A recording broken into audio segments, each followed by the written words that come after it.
Welcome back. We're going for the gold, baby. Exactly, as Trevin says, USN Day, under 23s in the Olympic Games. We're going for gold here. Honestly, I just love a medal. A medal would be outstanding. Best finish in the history of soccer for this country in any international competition like that. It would be astounding. It would be awesome. We're going to go play this Morocco team. We'll talk about the 3 games a little bit. We're going to go up against a Morocco team in the quarterfinals.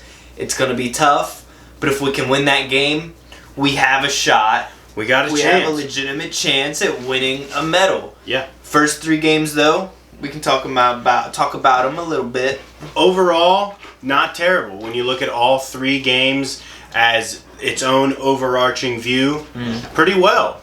But when you go from that first game with France losing 3-0, that's tough. That's a tough way to start. But then they've come back and won the next 2. It's kind of hard to do worse than what we did the first game. Honestly, the first game, first 60 minutes. Looked like Greg was out there coaching. Overall, it was the first 60, I thought we were okay. Thought we were good. We were holding it down. Didn't really give France a lot of chances. France didn't look that great. Side note, would never want Thierry Henry to manage the USA. He's not good enough. This French team, by far and away the talent, exceeds the USN Day. I expected more from them. The 3-0 score line, it comes out after 60 minutes and 3 individual mistakes almost. 3 really bad mistakes from the USN Day that give them that score line. 3 points, 3 goals, 3 mistakes. I mean, that's really all it came down to. The issues that we saw weren't as much team structural play style issues that we've seen with the men's roster. Now, but this was more of individual errors, like we said, and mistakes that cost us in the moments. And you could see, like Tanner said, through 60 minutes, they weren't making those mistakes. It wasn't happening. So thankfully, we held on for a while. But then the one first crucial mistake, and then they all fall. Falls to Olise or Lacazette. Either way, one goal. They both scored that game. Lacazette. I mean, what are you doing playing a bunch of kids? Yeah, you expect him to score, especially with the team he's with, the French team. His prestige as a striker, honestly, really, really good French striker. So you expect him to be scoring. France are by far and away the best team in this group. They win it 9 points, 3 wins, as you would fully expect from this French team. Thankfully, though, we did see them kick it into gear the next 2 games, 2 wins. You already know, we go through. Thankfully, they actually did, some of the players, start to warrant their selections. Meanwhile, we have other players, Mihailovic, who still have yet to prove why they were selected. Not saying Mihailovic is bad, not saying he hasn't scored twice, but I am saying other than that, he really hasn't contributed much at all. 2 goals is 2 goals. A penalty, which he's a designated penalty guy, okay.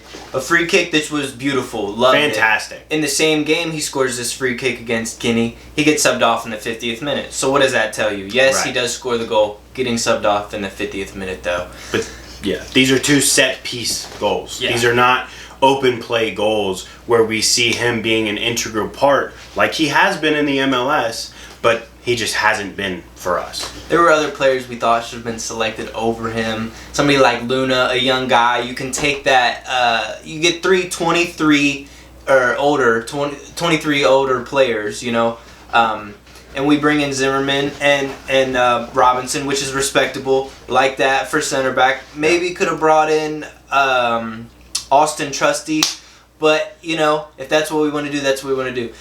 Mihailovic, though, that selection really kind of boggles my mind. I don't understand. I really don't. Like, obviously, this is meant for the young players to really make their debuts and put their name on something for the national team on the world stage. Like, obviously, we talk about the World Cup and Copa America, and these are all huge tournaments. Arguably, the World Cup, yes, but the Olympics is in and of its own self a huge deal. This is the most historic competition of all time. We really want to be able to put our best and brightest out there, even if they are on the little younger side, at the risk of letting them put their name out there and let them be shown to the national and international audience to hopefully kind of spark something. And Mihailovic, in my opinion, just took one of their spots.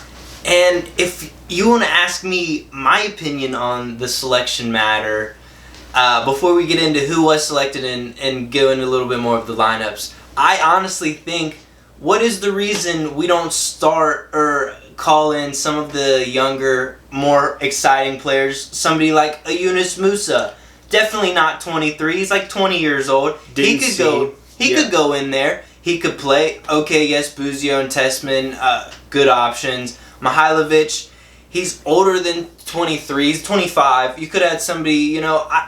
I don't know if Musa would have went, and maybe there's this thing with the Olympics, like it's the players who are like on the B, C tier of the national team, which is fair. But at the same time, I don't believe the USA has ever won an Olympic medal in soccer, so why not put the best team we could forward? And you see teams like France. France, in my opinion, I think they put as good of a team as they could. Maybe like Camavinga, Chouameni here and there, maybe some of those guys, but overall, they have like a really, really solid team. We could have put in a few more of those under 23s, I think, over. Yeah.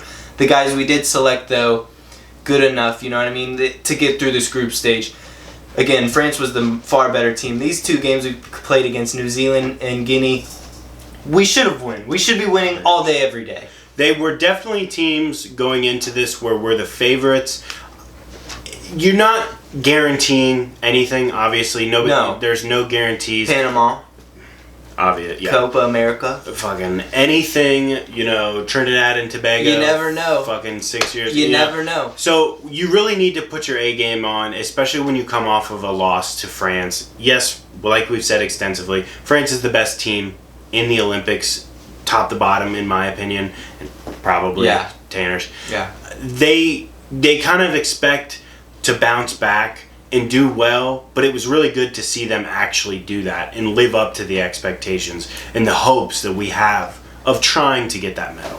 I really we'll get into who we did select though. Tolkien, a guy at left back, young, really promising. Yeah. A lot of MLS guys. You see the goalie, a Columbus Crew player. Not a lot to do in the whole tournament really. Some saves against France here and there, not a lot to do. A right back, another MLS guy. Our two senior center backs, MLS guys, Robinson and Zimmerman. Played all right. Zimmerman getting a goal defensively, doing their things. Some individual mistakes by those guys in the France game, though. Not what you want to see from your older players. Definitely not. And, it kind of was a little bit of a throwback seeing Zimmerman and Robinson out there. Yeah. Because we know you've been watching the national team. We've been watching the national team. Yeah. He wasn't involved in the last while. So it was nice to see him out there. Mm-hmm. But I really wanted to see John Brooks. John Brooks, that guy, I don't think he's ever going to see the USA national team jersey again. I don't think so either. But after Greg is relieved of his duties, I know he's angered people higher up than Greg was. Mm-hmm. I know he's got his issues. But man, it would have been nice to see him out there. He's just so class in the context of United States center backs. Yes. I'm not saying John Brooks overall, but in the context, I would have loved to seen him out there. I would have loved, like Tanner said, Musa, somebody that didn't see a lot of game time in Copa America. Exactly. A couple of players here and there that could have had really good runs with this team. And I'm not saying we would have beat France, but you see the Olises making a difference. Yeah. People that are under 23 but are still just absolute ballers. That's what Musa is. That's what some of the other players would have been. But we just didn't see it. USA, I know some of these guys went to, Copa America, but, Timmy Tillman didn't go to Copa America. Could have been in this. Ricardo Pepi, not my favorite in Copa America by any means. The missed chances were a bit much.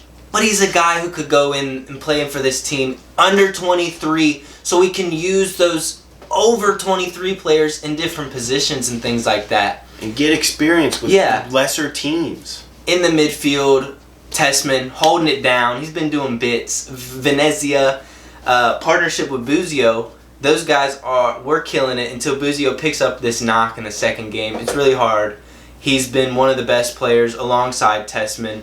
They're playing with Mihailovic in midfield. Again, really, just Mihailovic isn't producing what you would expect, especially from somebody who is one of your senior players. And that's the main thing, is he's one of the senior players, so you just expect more. Buzio and Tessman, by far and away, outshining him. Yes, he does have those 2 goals, set-piece goals, though, and he's not doing a whole lot else other than those 2 moments. That's really it. His overall game hasn't been there, and we could trash on him probably the whole video, but we know you don't want to hear that. We would probably like to do that, but at the same time, we saw the difference that when Buzio comes out, we saw Tessman go in a little bit more of an advanced role. We saw Dietz. Appreciate that. I didn't know how to quite say it. Dietz coming in. He did well. He had a good game. Yes. Allowed Tessman to go forward a little bit more. Playing those passes as he does, Tessman. And, that's one thing that is really encouraging to see is not only you have cover, but you have somebody that can step up into that cover. Mm-hmm. Not somebody that's going to be a passenger that you kind of have to worry about. Dietz had a really good, quiet game. And that's what you want from a sub for an injured player. Front 3, it changed a little bit the first 2 games to the last. First game against France, front 3 looked abysmal. They didn't really have that much of a chance, though, to be honest. They didn't have much service, no. They had some small opportunities. Maybe none of them made any sort of chance of them at all. Second game, though, we see a little bit more of Aronson. Paredes, not too much out of the New Zealand game from him. He was kind of involved. Maguire up top. This guy stinks. I'm not going to lie to you. I don't very much like watching Duncan Maguire. He's Orlando's striker, MLS guy. He's just not it. Even for this Olympic roster team, he's just not it. You could see in the third game, when Yao comes in, the whole front 3 plays way better with this guy in. I mean, the connective play really just shines through in that game because you saw the front 3 being very fluid, being very connected with each other, and it just wasn't there with Duncan. It wasn't at all. He just, for whatever reason, he just doesn't have that same gel or that same je ne sais quoi, like they just didn't have it, and they really did against Skinny today. I think it shows, you show the best of your wingers when you have somebody in the middle who's giving them opportunities, holding the play up, moving around, connecting with them, good movement. That's what Yao offered. Yes, he didn't get a goal, but his overall play, though, was significantly better than Duncan Maguire. Being able to go out wide, letting Aronson come in a little bit, playing in like a false 9 sometimes, coming in the middle himself, movement, connecting with the wingers, showing them off, making them look better. It was just by far and away a better performance from the front 3 when Yao was on in the New Zealand game and this whole third game against Guinea. Friday, 9 o'clock Eastern Standard Time over here in the USA. We play Morocco. This game is the biggest game of the summer. Yes. As of this point. By far. They play Morocco to go to the semifinals. Huge. This is an opportunity that they cannot pass up. They need your support through the TV. We'll be cheering on. We'll let you know what happens. Nice.